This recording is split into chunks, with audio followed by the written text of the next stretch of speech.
Bonjour chers élèves, bienvenue sur ma chaîne YouTube pour les cours de physique niveau terminal. Alors pour la rencontre d'aujourd'hui, allons voir la deuxième application ici, la relation fondamentale de la dynamique qui porte ici sur le pendule océan. Alors, on doit décrire d'abord, avant de faire le schéma au petit b. Voilà, au petit b, on a le schéma d'analyse. On décrit d'abord le pendule océan. On dit quoi? Une bille de masse M est suspendue à un point O par un fil inextensible de longueur L et de masse négligeable. Le pendule ainsi constitué peut effectuer des oscillations de part et d'autre de sa position d'équilibre. On l'écarte de la verticale d'un angle alpha 0 et on l'abandonne sans vitesse initiale. Les frottements dus à l'air sont négligeables.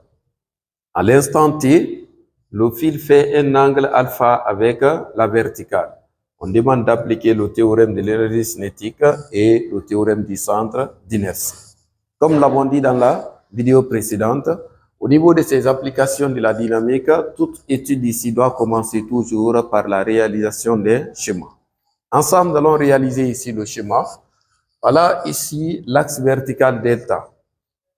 Par rapport à l'axe vertical delta, pour mieux représenter le pendule simple, vous placez comme ça un compas. Je place comme ça le compas. Je l'écarte. Je trace d'abord la trajectoire circulaire ici, ou bien curviligne, suivie ici par le pendule. Ça, c'est le premier travail à faire. Après cela, alors, vous prenez la règle. Vous représentez le fil. Voilà, le fil est écarté d'un angle. Initialement, le fil est écarté ici d'un angle alpha 0. On a l'angle alpha 0. De l'autre extrémité du fil est accroché ici une bille de masse M. Alors, quand la bille est là, son poids est vertical dirigé vers le bas. On représente ici le poids qui doit être vertical dirigé vers le bas. La première position ici de la bille, je vais noter ça par G. On dit une bille de masse M. Je note ici par G1. Alors, on repère l'objectif, c'est d'abandonner le fil. Lorsqu'on abandonne le fil effectue un mouvement oscillatoire autour de l'axe delta. Lorsqu'on repère sa position au niveau à un point ici de la trajectoire, comme c'est la même bille qui est là, alors on obtient ici le même poids de la bille est vertical dirigé vers le bas. On représente ainsi. Voilà le poids qui est vertical dirigé vers le bas. Alors, arrivé ici, qu'est-ce qu'il faut? Retenez ici que la tension du fil est normale ici, centripète, dirigée vers le centre ici de ce cercle. C'est-à-dire de la trajectoire curviligne. Donc, la tension du fil est là. La longueur du fil est notée par L. Alors, l'angle formé ici maintenant, c'est l'angle alpha. Comme nous l'avons décrit ici dans l'énoncé. Regardez, on dit très bien. On l'abandonne sans vitesse initiale. C'est bon? À l'instant T, le fil fait un angle alpha avec la verticale. Donc, à l'instant T, c'était la condition initiale, la position initiale de la bille. Lorsqu'on l'abandonne à l'instant T, le fil fait maintenant un angle alpha avec la verticale. Et la verticale ici, c'est l'axe delta qu'on a représenté. Cependant, arrivé ici, je note le point là par le point G2. L'objectif, c'est de chercher d'abord la hauteur. Représenter, or, cherchez ici la hauteur. Vous mettez, vous projetez la position initiale et la position finale du solide sur l'axe delta. Je projette comme ça. Alors, la distance qui sépare la position initiale et la position finale ici de la bille représente la hauteur h. Je dis bien, la distance entre la position initiale et la position finale de la bille, c'est ce qui représente la hauteur h. Alors, je vais noter ici la projection du point G1 sur l'axe delta par le point A et la projection du point G2 sur l'axe delta par le point B. Donc, pour un premier temps, je peux représenter comme ça le schéma. Alors, arrivé ici, qu'est-ce qu'il faut? Avant d'étudier, on a donné les conseils de résolution dans les vidéos précédentes qu'il faut toujours énumérer le système à étudier. Après, le référentiel d'étude, faire l'inventaire des forces. Cela consiste à énumérer l'ensemble des forces ici représentées sur le solide, qu'on appelle le bilan. Cependant, on commence par ces éléments. On met ici système à étudier. Système à étudier. Au niveau du système à étudier, ça dépend de l'énoncé. On dit quoi? Une bille de masse M. Donc, le système ici, on met une bille de masse M. Une bille de masse M. Il faut énumérer le référentiel. Le référentiel d'étude. On a dit de choisir le référentiel terrestre supposé galiléen. Alors, je mets ici le référentiel terrestre supposé galiléen. On fait le bilan. Le bilan des forces consiste à énumérer l'ensemble des forces représentées sur le solide. Dans le cas précis, on a le poids de la bille et la tension. Donc, je mets ici son poids. Et le poids P vecteur égale à M fois G vecteur, comme ça.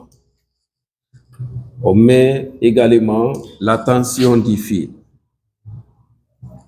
La tension du fil.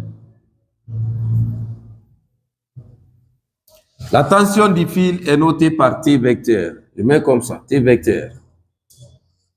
Alors, voilà d'abord des paramètres à énumérer avant de répondre à la question posée. Alors, dans le cas précis, on dit d'appliquer le théorème de l'énergie cinétique et le théorème du centre d'inertie. Cependant, je commence par l'application du théorème de l'énergie cinétique. On dira ici petit a. Application.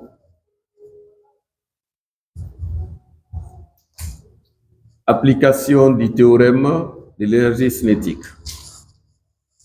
Pour appliquer le théorème de l'énergie cinétique, ce théorème nous dit quoi? La variation de l'énergie cinétique entre deux instants est égale à la somme algébrique des travaux des forces extérieures dans un référentiel galiléen.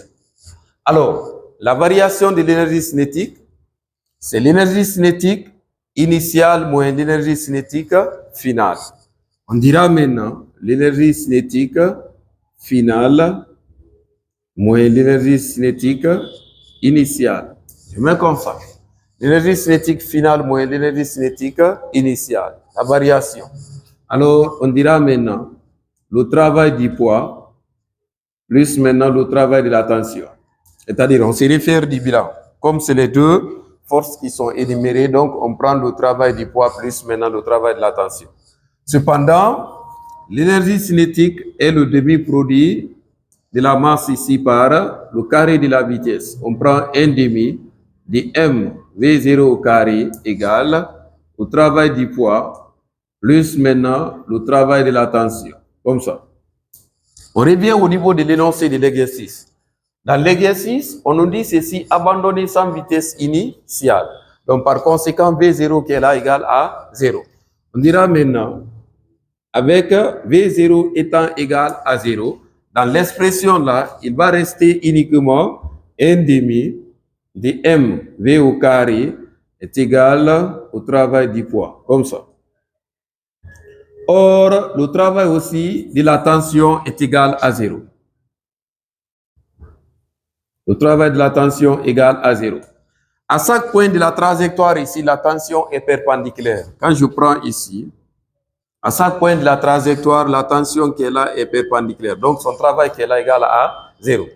Le travail effectué par la tension est égal à 0. Je dirais ici, car T est perpendiculaire au déplacement. Perpendiculaire à chaque point de la trajectoire. À chaque point de la trajectoire. À chaque point de la trajectoire. Alors, si tel est le cas, dans l'expression là, comme le poids qui est là, c'est-à-dire le solide descend, alors le poids qui est là effectue un travail moteur. On obtiendra maintenant 1 demi de mv au carré égale le travail du poids, c'est m fois g multiplié par h. Dans l'expression là, je transpose 2 au second membre et je simplifie la masse de part et d'autre. Donc, on obtiendra v carré égale à 2 fois g multiplié par h. Mais retenez ici que dans l'exercice, la hauteur h ne sera jamais donnée. Ça vous de déterminer la hauteur. Cependant, pour trouver ici la hauteur, on dira quoi? Cherchons la hauteur h. Cherchons la hauteur h. Pour déterminer la hauteur, je reviens sur le schéma. Je reviens sur le schéma. Regardez très bien. La hauteur représente ici la distance AB. Cependant, quand je prends la distance OB, c'est la distance OA plus AB.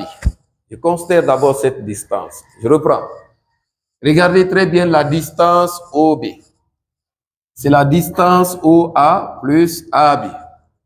Donc, je peux dire sur le schéma, la distance OB est égale à la distance OA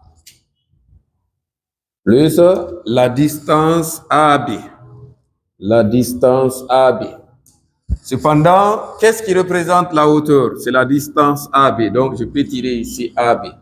On peut dire maintenant AB égale à OB moins OA. On transpose OA au second membre. Donc, je peux dire directement que la hauteur H étant égale à AB, alors c'est égal à OB moins OA. On recopie d'abord, on garde. Donc, je vais noter ici par la première relation. Ici, je note par la deuxième relation. Cependant, dans l'exercice, à vous de trouver ici OB et OA. Pour déterminer les deux, déterminer les paramètres là, on dira quoi? Considérons les triangles. On détermine OA et OB dans les triangles OAG1, OBG2. Je dis bien, dans le triangle OAG1 et dans le triangle OBG2. Donc, on dira quoi? Considérons les triangles OAG1 et OBG2. Dans ces deux triangles, regardez très bien le premier triangle, OAG1. L'angle formé ici, c'est l'angle alpha 0. Voilà, ici l'angle alpha 0, comme l'avons noté au début. Alors, comment est OA par rapport à l'angle alpha 0? On constate ici que l'angle alpha 0 représente ici déjà, et le côté qui est là déjà, OA représente le côté adjacent. Donc, on passe maintenant par la fonction cosinus. On dira maintenant la fonction cosinus de l'angle alpha 0, c'est le côté adjacent sur G1 plutôt, OG1. Et OG1 représente ici la longueur du fil. Donc, je peux dire dans OAG1, la fonction cosinus de l'angle alpha 0, c'est quoi? C'est OA, prenez ici, OA sur OG1. OG1. Or, on remarque ici que OG1 représente la longueur du fil. Donc, on note par L. Cependant, on peut dire cosinus de alpha 0 est égal à OA sur L. Arrivé ici, je tire maintenant OA. OA, c'est quoi? On aura ici L cosinus de alpha 0. Je vais noter ça par 3. Note ici par 3. On revient également dans le triangle OBG2. Dans ce triangle aussi également, OBG2. On remarque ici que l'angle formé, c'est l'angle alpha. Et OB représente le côté adjacent. Donc, on passe aussi par quoi? Par la fonction cosinus. Donc, dans ce triangle aussi, on dira quoi? Cosinus de alpha égale à OB sur OG2. OG2. Et OG2 est égal à OG1. Ça, c'est égal à L. Cependant, on peut remplacer ici par L. On dira maintenant, cosinus de alpha est égal. Bon, prenons ici directement OB. On tire directement OB. On remplace OG2 par quoi? Par L, on tire en même temps OB. Donc, on obtient L cosinus de alpha. Donc, retenez ici que OB aussi est égal à L cosinus de alpha. On met comme ça. La quatrième relation. On a 3 et 4. L'objectif, c'était de trouver quoi? L'expression ici, de se débarrasser de la hauteur dans l'expression, de la vitesse. Alors, on remplace maintenant la hauteur par l'expression là. Mais avant de remplacer, il faut d'abord porter OB et OA ici dans l'expression de la hauteur. Donc, je remplace OB et OA. En remplaçant, on a L et L. Je peux factoriser par L. On dira maintenant que la hauteur H égale, on remplace d'abord OB, on factorise par L. Ça va rester cosinus de alpha moins OA. On a aussi L, j'ai factorisé par L, donc ça reste maintenant cosinus de alpha 0. On note ici par 2 toujours. Donc, en remplaçant maintenant 2 dans la première équation, on dira ici 1 devient, on remplace, on a V au carré, cela est égal à 2 fois G multiplié par L facteur cosinus de alpha moins cosinus de alpha 0. Donc, dans cette relation, ils vont toujours demander de trouver ici la vitesse de la bille. Alors, on commence par la première question. La première question que vous allez trouver au niveau de l'application du théorème de l'énergie cinétique. Donc, on dira ici détermination de la vitesse. De la vitesse à l'instant t. De la vitesse à l'instant t. À l'instant t quelconque. Alors, on revient à l'instant t. Pour trouver la vitesse, il suffit seulement de tirer maintenant dans cette relation. Alors, on tire ici la vitesse. La vitesse V sera égale à la racine carrée de 2 fois L facteur de cosinus de alpha moins cosinus de alpha 0. Je mets comme ça. Voilà la vitesse de la bille en fonction de alpha et alpha 0, exprimé en mètres par seconde. La deuxième question, au petit b, il se peut qu'on vous demande aussi de trouver ici, de trouver la composante normale de l'accélération. La composante normale de l'accélération. Alors, dans un exercice, dès que vous constatez ici que la composante normale de l'accélération est demandée, alors là, il faut passer par la définition.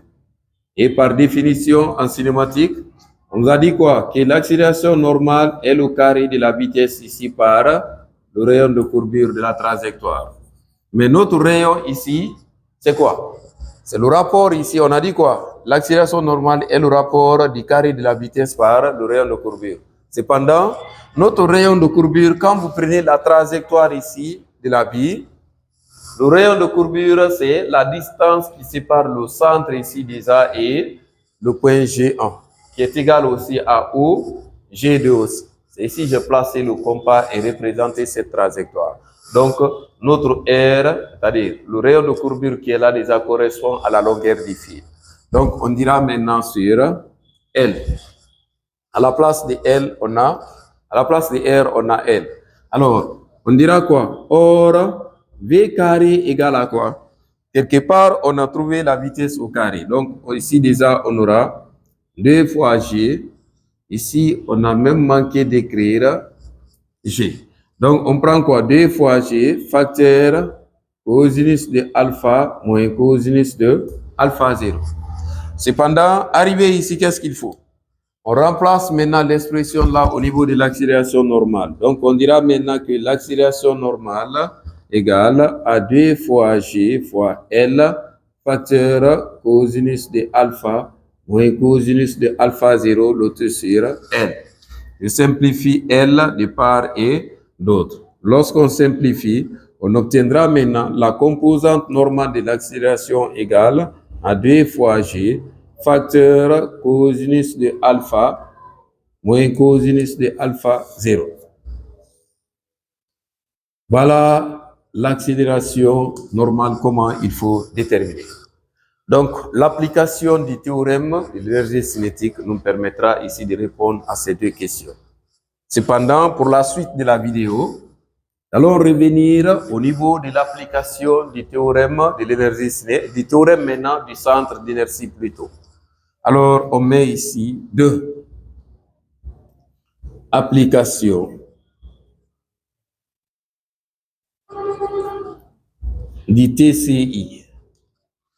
Le TCI nous dit quoi? Dans un référentiel galiléen qui est la somme vectorielle de toutes les forces appliquées à un solide est égale au produit de la masse de ce solide par le vecteur accélération de son centre d'inertie. Mais dans le cas précis, on constate ici que nous sommes dans le repère des freinés, car la trajectoire de la bille est curviligne. Cependant, on passe maintenant, on décompose l'accélération là suivant l'axe normal et l'axe tangentiel. Cette fois-ci, l'accélération qu'on doit obtenir ici, c'est la somme de la composante normale et de la composante tangentielle. Alors, si tel est le cas, on est tenu obligé de représenter l'axe normal et l'axe tangentiel. Cependant, je complète maintenant le schéma à partir de là. Alors, voilà, je trace ici l'axe normal. L'axe normal est toujours centripète, dirigé vers le centre ici de la trajectoire. Et l'axe tangentiel, qui doit être tangente à la trajectoire. Donc, dont les deux là sont comment? Sont perpendiculaires. Voilà, je représente ici comme ça. Cependant, le poids P vecteur, il faut décomposer maintenant suivant les axes. On décompose suivant l'axe normal. Je décompose ici suivant l'axe normal. Quand je décompose suivant l'axe normal, la composante ici, normale, on note par Pn. Par là aussi, je décompose suivant l'axe tangentiel. Alors, on obtient ici sa composante suivant l'axe tangentiel. On va noter ici par P tangentiel. On met comme ça ainsi. Alors, l'objectif c'est quoi? Regardez très bien l'axe qui est là, qui sépare cette droite déjà et la droite là. Donc, le triangle qui est là, on obtient quoi? Le même triangle ici. Alors, en passant ici par quoi? Par la règle de n. L'angle formé ici, c'est le même angle que nous allons obtenir ici, l'angle alpha. Alors, dans le même triangle là aussi, alterne interne au sommet aussi, on obtient le même angle alpha. Vous prenez l'axe là. Quand vous prenez l'axe directement, on obtient quoi? N. Donc, l'angle formé ici, c'est le même angle que nous allons obtenir ici. Et c'est le même angle aussi que nous allons obtenir ici en face. Donc, dans ce triangle déjà, l'image est obtenue ici, donc le même angle est obtenu au sommet. Par là aussi, le même angle est obtenu. On remplace maintenant au niveau du théorème du centre d'inertie les différentes forces appliquées sur le solide, dont le poids et la tension. On met ici P vecteur plus la tension T vecteur égale AM fois AN vecteur. Je développe en même temps. Plus aussi M fois A tangentiel, comme ça. On projette maintenant le théorème du centre d'inertie suivant les axes. Donc, on dira ici, projetons suivant les axes. Suivant les axes des coordonnées. Suivant les axes des coordonnées. Maintenant, suivant ces axes de coordonnées-là, alors, on décompose suivant les axes. Ici, on a l'axe normal et l'axe tangentiel. Alors, regardez très bien sur l'axe normal. On a quoi? La composante normale du poids Pn et la tension T, suivant l'axe là. Alors, je mets ici, suivant la normale. Suivant la normale. Suivant la normale, on a la composante Pn du poids et T vecteur. Ça, c'est égal à M fois l'accélération normale. C'est l'accélération normale qu'on obtient suivant l'axe là. On prend aussi suivant l'axe tangentiel. Ici, on a que la composante tangentielle maintenant du poids. Alors, je mets ici suivant la tangente. Suivant la tangente. Suivant la tangente, on a P tangentiel. Ça, c'est égal à M fois A tangentiel. Cependant, on exploite les deux relations maintenant pour pouvoir résumer l'ensemble des questions que vous allez rencontrer. Donc, on commence d'abord par cette première relation que je vais noter par E1. Ici, je note par E2. Alors, on dira quoi? De E1 d'abord, exploitons ici E1. E1, on enlève ici les vecteurs. On prend un module cependant. On prend ici un module.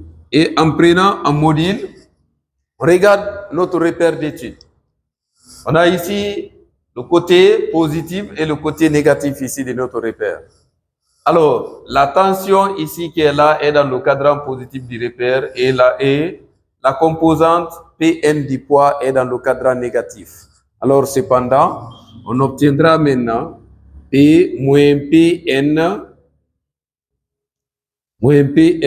plus la tension T égale à M fois A normal. Dans cette relation, on a déterminé déjà A normal quelque part. Donc, je prends l'accélération normale, je remplace ici. Si l'accélération normale n'était pas déterminée, donc il fallait encore procéder comme ça pour trouver l'accélération normale. Donc, on prend maintenant l'accélération normale, on remplace ici. On obtient maintenant moins Pn plus la tension. Ça, c'est égal. Il y a la masse d'abord. Donc, je prends ici la masse. Facteur. Ici, on aura 2 fois G déjà. Facteur ici. Cosinus de alpha. Comme ça. Moins maintenant. Cosinus de alpha 0. Je développe. On obtient moins P n plus la tension T. Ça, c'est égal à 2 fois M fois G. Facteur cosinus de alpha moins cosinus de alpha 0. Donc, il faut déterminer Pn. La composante normale du poids. On cherche maintenant. On dira quoi? Cherchons Pn sur le schéma. On revient sur le schéma. Regardez très bien sur le schéma. Pn se trouve dans un triangle G2 PNP. Alors, Pn qui est là représente le côté adjacent. Donc, on passe maintenant par la fonction cosinus de l'angle alpha. C'est le côté adjacent sur l'hypoténuse. Cependant, je mets là-bas cosinus de l'angle alpha, c'est Pn sur P. Donc, dans cette relation, je peux tirer Pn. On obtiendra maintenant P cosinus de alpha. Le poids P égale à M fois G. Donc, on obtient Mg cosinus de alpha. Connaissant Pn, on peut remplacer dans cette équation de E1. Alors, en remplaçant, on dira quoi? E1 devient finalement. On va remplacer. Partout, on retrouve maintenant Pn, on remplace par Mg cosinus de alpha. Donc, on obtient moins Mg cosinus de alpha plus la tension. Ça, c'est égal. Je développe ici en même temps. Quand je développe, on multiplie 2 fois Mg fois cosinus de alpha. Ici, on a 2 Mg cosinus de alpha moins 2 fois Mg cosinus de alpha 0. On a 2 Mg cosinus de alpha 0. Je transpose ça au second membre. En partant, ici, ça doit changer de signe.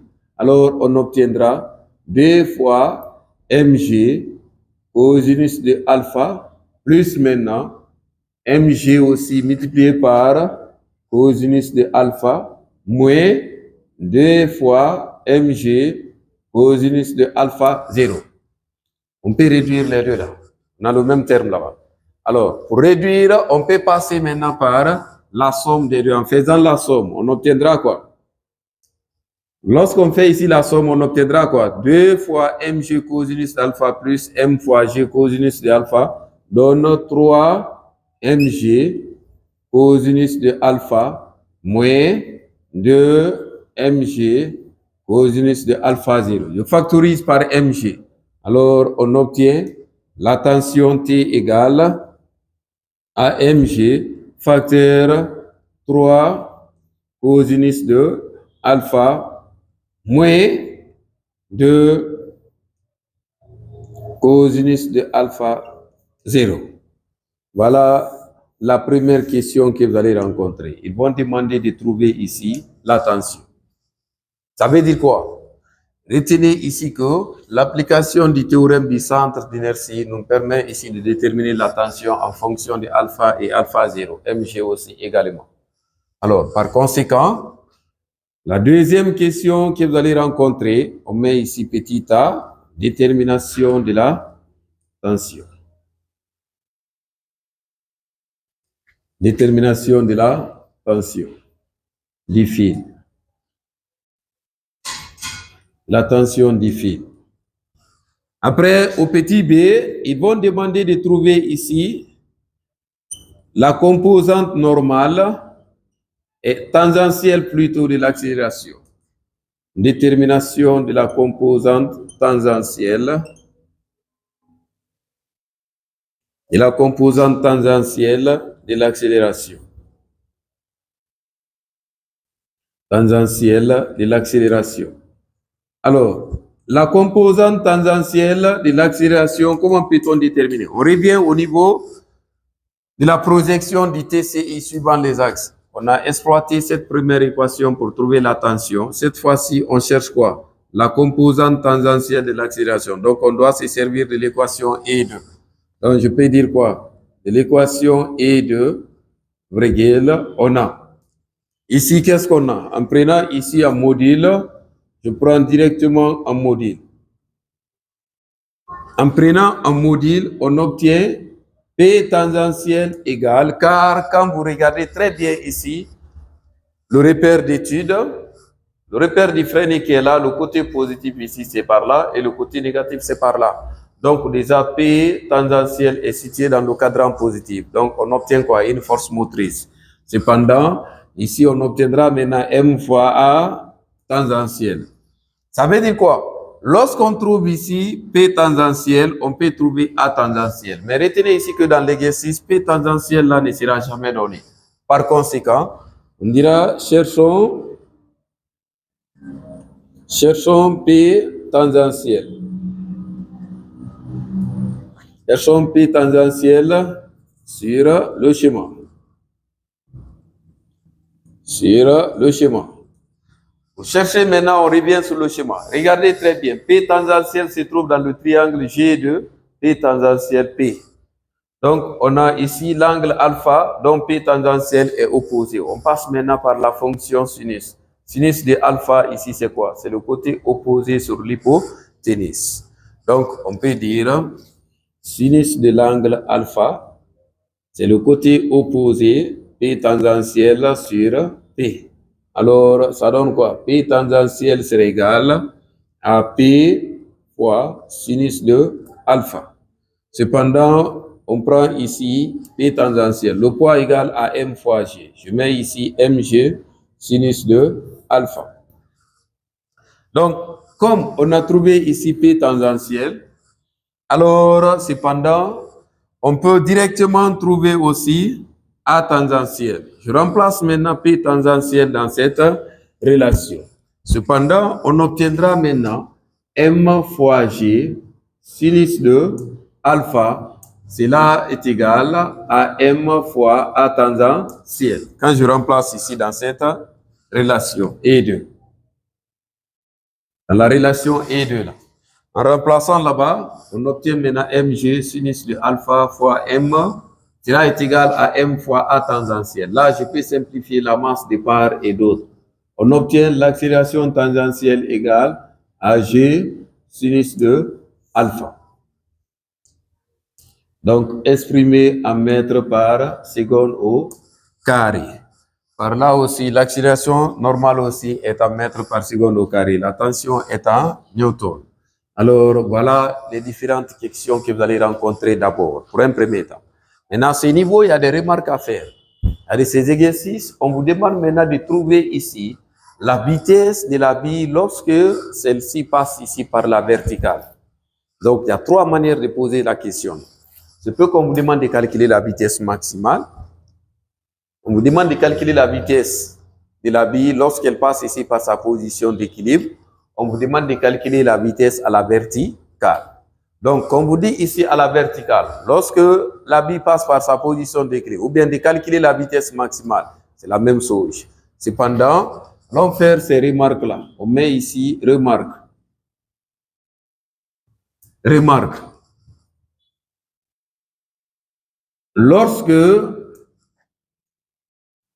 Lorsque la bille passe par sa position d'équilibre, on met comme ça par sa position d'équilibre. Lorsque la bille passe par sa position d'équilibre, on a. Quelle est la condition pour que la bille passe ici par sa position d'équilibre? Regardez très bien le schéma. Lorsque la bille est à la verticale ici, sur l'axe vertical delta, alors ça veut dire que l'angle alpha n'existe plus. Qu'est-ce qui va rester? Avant qu'on l'abandonne, il y avait un angle initial. Et c'est seulement l'angle initial là qui existera. On devrait faire un schéma relatif à cela, mais nous allons, vu ici le peu de temps qu'on a, allons déduire à partir de là. Donc, quand nous sommes à la verticale, l'angle alpha n'existe plus. Mais avant qu'on abandonne, de sa position initiale ici, on avait un angle alpha 0. Donc, on dira quoi? Lorsque la bille passe ici par sa position d'équilibre, alors alpha égale à 0. Si tel est le cas, cosinus maintenant de alpha serait égal à quoi? Partout il y a cosinus dans ces expressions-là, on considère maintenant que ça c'est égal à l'unité, car cosinus de 0 égale à 1. Et partout il y a sinus aussi, on considère maintenant que c'est égal à 0. Voilà les deux analyses que je vais donner. Alors, on revient d'abord au niveau de la vitesse. Partout il y a cosinus de alpha là-bas, on considère que c'est 1. Donc, on obtiendra quoi? La vitesse maximale. La vitesse maximale serait égale à 2 fois g fois ici L déjà facteur m moins cosinus de alpha 0. On met comme ça. Donc, à la verticale, voilà comment il faut déterminer la vitesse. Connaissant la vitesse, la tension aussi également. Ou bien on revient d'abord au niveau de l'accélération normale. Partout on retrouve ici à présent cosinus de alpha, on remplace par 1. Ça veut dire que la composante normale de l'accélération aussi est égale à 2 fois g facteur m moins cosinus de alpha 0.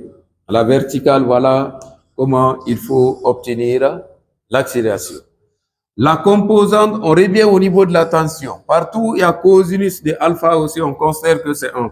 Donc, la tension maximale aussi, la valeur maximale de la tension est égale à m fois g, facteur. Ici, on considère que c'est l'unité. Alors, ça donne maintenant 3 moins 2 fois cosinus de alpha 0. Voilà comment il faut déterminer. Alors, au niveau de l'accélération tangentielle, ils vont poser la question théorique. Montrer que l'accélération tangentielle est nulle lorsque le solide passe par sa position d'équilibre. Alors, on a dit ici quelque part que si alpha égale à 0, alors cosinus de alpha égale à 1, tandis que sinus de alpha sera égal à 0. Donc, on peut dire quoi? Par conséquent, l'accélération tangentielle est nulle. Donc, on dira maintenant, la composante normale de l'accélération égale à 0, à la verticale, car sinus de alpha égale à 0. Donc, voilà ici, en général, ce qu'il faut retenir sur cette application. Je vous remercie.